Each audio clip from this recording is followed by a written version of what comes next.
একদিন এক চালাক শিয়াল নদীর তীরে হাঁটছিল। হঠাৎ সে দেখে এক কুমির পানির ধার থেকে বেরিয়ে তার দিকে এগিয়ে আসছে।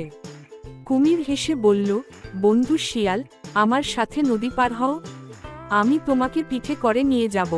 শিয়াল বুঝল কিছু একটা সন্দেহজনক। সে জিজ্ঞেস করল, তুমি হঠাৎ এত দয়ালু হলে কেন? কুমির বলল, আমার ছেলের জন্মদিন, ওর জন্য তাজা শিয়ালের হৃদয় চাই। শিয়াল বলল, আরে তুমি আগেই বললে না কেন? আমি তো হৃদয় বাড়িতে রেখে এসেছি, চলো নদী পার হয়ে নিয়ে আসি। কুমির বিশ্বাস করে শিয়ালকে পিঠে করে নিয়ে নদী পার হলো। তীরে পৌঁছেই শিয়াল লাফিয়ে নেমে গাছে উঠে পড়ল। শিয়াল হেসে বলল, বোকা কুমির, কেউ কি হৃদয় শরীরের বাইরে রাখে? কুমির লজ্জায় মাথা নিচু করে ফিরে গেল। Dash dash dash.